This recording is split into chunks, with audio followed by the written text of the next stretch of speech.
السلام علیکم ناظرین، پروگرام ویژن بائے راجہ عاطف ذوالفقار کے ساتھ آپ کی خدمت میں حاضر. ناظرین، سابق وزیر اعظم عمران خان جو اپنے خلاف کسی بھی قانونی کارروائی کو کسی کھاتے میں لکھنے کے لیے تیار نہیں تھے، ان کو بھی بالآخر آج جوائنٹ انویسٹیگیشن ٹیم کے سامنے پیش ہونا پڑا. وہ شامل تفتیش ہوئے اور اس شامل تفتیش کے دوران جو کچھ ہوا وہ ان سائڈ بڑی ایکسکلوزیو سٹوری آپ کے ساتھ شیئر کروں گا. ان سے کیا سوالات ہوئے، کیا جواب انہوں نے دیے، اندر کا ماحول کیسا تھا، عمران خان صاحب کی پوزیشن کیا تھی، یہ تمام تفصیلات اس ولاگ میں آپ کے ساتھ شیئر کروں گا. اور پھر جناب ہم آپ کے ساتھ وہ خبر بھی شیئر کریں گے جو 2 روز قبل ہم نے آپ سے خبر شیئر کی تھی کہ فواد چوہدری صاحب کی گرفتاری کا فیصلہ ہو گیا. اس حوالے سے ایک پیش رفت ہوئی ہے، اس پر بات کریں گے. اور پھر ملک بھر میں FIA کے سائبر کرائم ونگ کی جو ہے وہ کارروائیاں جاری ہیں اور لوگوں کو گرفتار کیا جا رہا ہے. یہ تمام تفصیلات آپ کے ساتھ شیئر کریں گے، مگر اس سے پہلے کہ اپنے پروگرام کو آگے بڑھائیں آپ سے گزارش ہے کہ اگر ابھی تک آپ نے ہمارا چینل سبسکرائب نہیں کیا تو پلیز کر لیجئے، ساتھ ہی بیل آئیکن بھی دبا دیجئے تاکہ جو ہی ہمارا کوئی نیا پروگرام اپلوڈ ہوتا ہے تو اس کا نوٹیفیکیشن فوری طور پر آپ کو موصول ہو سکے. پروگرام کا باقاعدہ آغاز کرتے ہیں ناظرین اس خبر کے ساتھ جو میں نے آپ سے عرض کی تھی. FIA کے حوالے سے جو سائبر کرائم ونگ جو ملک بھر میں اس وقت کارروائیاں کر رہا ہے، جو لوگ پاک فوج کی قیادت کے حوالے سے، پاک فوج کے ادارے کے حوالے سے، لسبیلا حادثے کے حوالے سے جو بہت سارے سوشل میڈیا پہ بڑی منفی مہم چلاتے ہیں، ان کے خلاف کارروائیوں کا سلسلہ جاری ہے. یہ کارروائیوں سے پہلے بھی کی جا رہی تھی لیکن اس پہ اتنی شدت نہیں تھی، لیکن لسبیلا ٹریفک جو ہیلی کاپٹر والا حادثہ تھا اس کے بعد ان کارروائیوں میں بھی شدت آئی. اب تازہ ترین خبر یہ ہے کہ جناب FIA cyber crime wing Abbottabad نے کارروائی کرتے ہوئے 3 افراد کو گرفتار کیا جو کہ پاک فوج کے خلاف جو ہے مہم چلا رہے تھے سوشل میڈیا پہ. ان میں 3 افراد میں ایک وقاص خان جدون ہے، ایک محمد نواز ہے اور ایک نوید شاہ ہے. اب یہاں پہ ایک معاملہ یہ ہے کہ یہ جو بندے ہیں یہ اتنے دھڑلے سے کیسے مہم چلاتے ہیں، چونکہ آپ کو یاد ہوگا کہ پہلے بھی پاک فوج نے کچھ لوگوں کو پاک فوج کے خلاف جو مہم چلانے والے کچھ لوگوں کو گرفتار کیا گیا تھا اور انہوں نے اپنے بیانات دیے تھے کہ جناب ان کا تعلق پاکستان تحریک انصاف سے ہے اور وہ فلاں پیج سے متاثر ہو کر یا فلاں مہم سے متاثر ہو کر اس مہم میں شامل ہو کر وہ معافی چاہتے ہیں، ان سے غلطی ہو گئی. اس قسم کی معاملے چل رہی تھے لیکن شاید KP کے اندر ان کے غلط فہمی یہ تھی کہ چونکہ وہاں پہ حکومت PTI کی اپنی ہے تو شاید ہمارے خلاف کارروائی نہیں ہوگی، لیکن یہ چونکہ دائرہ کار وفاقی دائرے کا آتا ہے تو پھر گرفتار تو عموماً پھر ہونا ہی پڑتا ہے، کیونکہ قانون تو پھر یہ نہیں دیکھتا کہ کس کی حکومت ہے اور کس کی نہیں ہے، وہ اپنا راستہ خود لیتا ہے. تو یہ جو 3 افراد مزید ہیں گرفتار ہوئے، اب ان کے خلاف جو ضابطے کی کارروائی ہے اس کو آگے بڑھایا جائے گا. اس کے علاوہ ہم آگے بڑھتے ہیں جناب. ایک اور خبر ہے فواد چوہدری صاحب کے حوالے سے، اس خبر کے اندر بھی ایک اور خبر ہے وہ بھی آپ کے ساتھ شیئر کریں گے.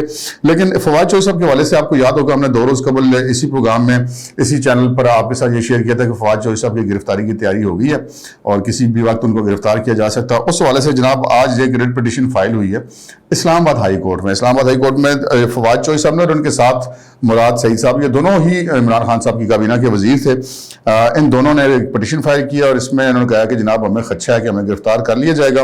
اس پٹیشن میں انہوں نے جو وفاقی سیکرٹری داخلہ ہیں ان کو فریق بنایا ہے، DG FIA کو فریق بنایا ہے اور 4 صوبوں کے IG صاحبان جو ہیں ان کو فریق بنایا ہے. اس ریٹ پٹیشن میں ان دونوں افراد نے یہ کہا ہے کہ جناب اسلام آباد ہائی کورٹ سے استدعا کی ہے کہ جی ان کے خلاف مقدمات قائم کرنے سے اور ان کو گرفتار کرنے سے تفتیشی اداروں کو یا پروسیکیوشن ایجنسیوں کو یا لا انفورسمنٹ ایجنسیوں کو روکا جائے. اور ساتھ ہی انہوں نے یہ بھی کہا ہے کہ جناب ہمیں خدشہ ہے کہ ہمیں گرفتار کر لیا جائے گا اور اس حوالے سے 4 صوبوں کو ڈائریکشن دی جائے. اب یہ کہ انہوں نے پٹیشن فائل کیا، اب اس میں اسلام آباد ہائی کورٹ اس کو قابل سماعت سمجھتی ہے یا نہیں سمجھتی، یا قابل سماعت سمجھنے کے بعد اس میں کیا حکم جاری کرتے ہیں، یہ تو بات کی بات ہے. لیکن یہ خبر ہماری درست ثابت ہو گئی جو ہم نے آپ سے عرض کی تھی کہ ان کی گرفتاری کا فیصلہ ہو گیا، تبھی یہ اسلام آباد ہائی کورٹ سے انہوں نے رجوع کیا. یہاں پہ امپورٹنٹ بات یہ ہے کہ انہوں نے 4 صوبوں کی پولیس کا بھی ذکر کیا کہ ان کو بھی IGs کو بھی روکا جائے. اب اگر دیکھا جائے KP میں یہ حکومت PTI کی ہے، پنجاب میں بھی PTI کی ہے، بلوچستان میں بھی تقریباً انہیں کیس ہوا ہے، ایک سندھ کے، تو سندھ میں تو ان کا آنا جانا ہی کوئی نہیں ہوتا دونوں کا. تو یہ انہوں نے پنجاب کے IG کو فریق کیوں بنایا؟ پنجاب کے IG کو فریق اس لیے بنایا کہ جناب ان کو نظر آ گیا کہ پنجاب کی حکومت جو ہے وہ PTI کے پاس شاید چند دن سے زیادہ نہ رہے.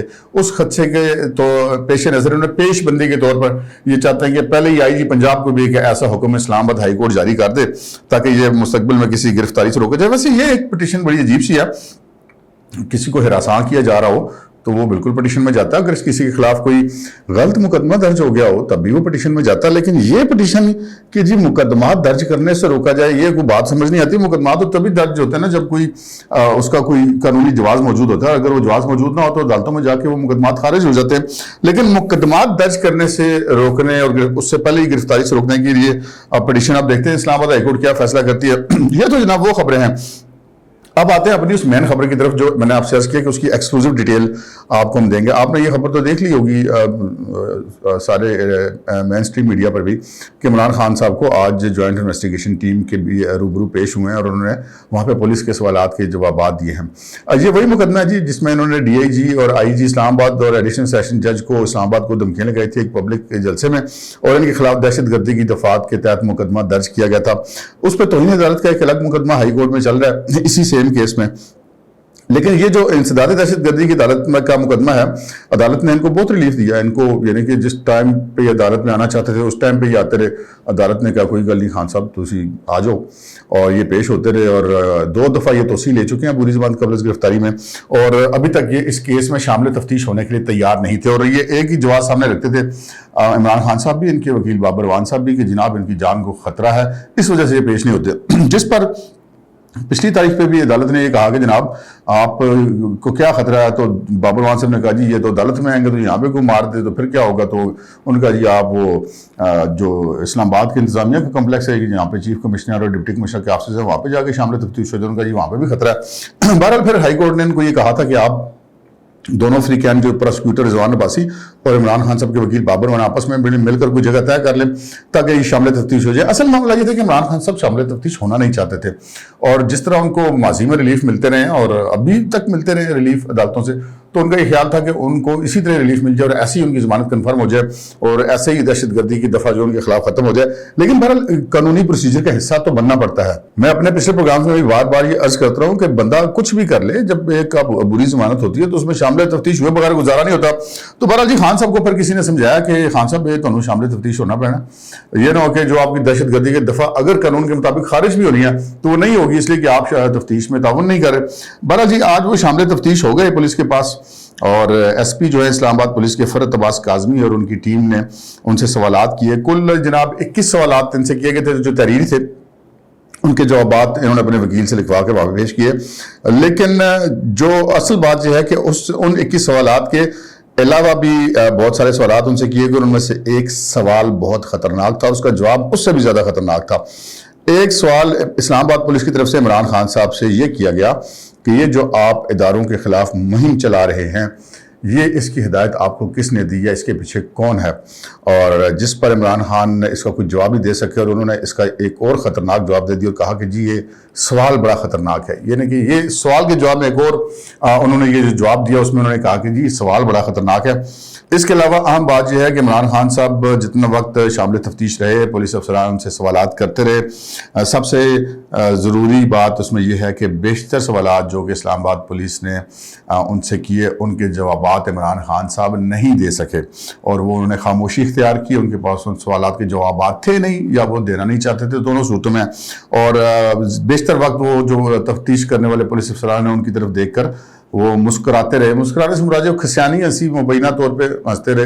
ہمیں جو سورسز نے بتایا کہ وہ دیکھ کے جیسے تفتیش کرنے والوں کو حیرت سے دیکھتے رہے, کیونکہ وہ خان صاحب کو تو نے کبھی سوچا بھی نہیں تھا کہ ان سے زندگی میں کبھی تفتیش بھی ہوگی.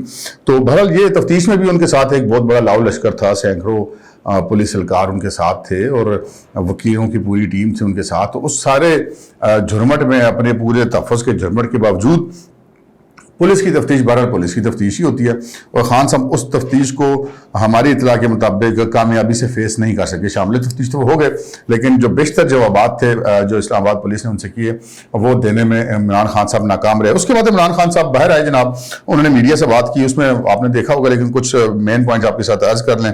تو انہوں نے ان سے جب ایک سوال کیا گیا کہ جناب ایک صحافی نے کہ اگر توہین عدالت میں آپ نااہل ہو گئے تو کیا ہوگا, جس پر عمران خان صاحب نے کہا کہ وہ تو میں عدالت کے اندر جاؤں گا تو دیکھوں گا. بہرحال اس سے پہلے انہوں نے جو خود میڈیا سے گفتگو کی, انہوں نے کہا کہ جناب سوشل میڈیا پہ بندش لگائی جا رہی ہے, یوٹیوب چینل بند کیے جا رہے ہیں, جو اینکر میرے حق میں ہیں ان کے خلاف مقدمے درج کیے جا رہے ہیں، اور مجھے کہتے ہیں کہ جی سیلاب پہ میں سیاست کر رہا ہوں اور مجھے ٹی وی پر بند کر دیا گیا اور عوام کا سمندر نکلے گا. ہم بھلے چپ ہیں، لیکن ہم پہلے چپ تھے لیکن معاشی حالات خراب تھے، لیکن پھر سیلاب آ گیا، ہم نے ٹیلی تھون کی، اس کو ٹی وی چینل پر بند کر دیا گیا.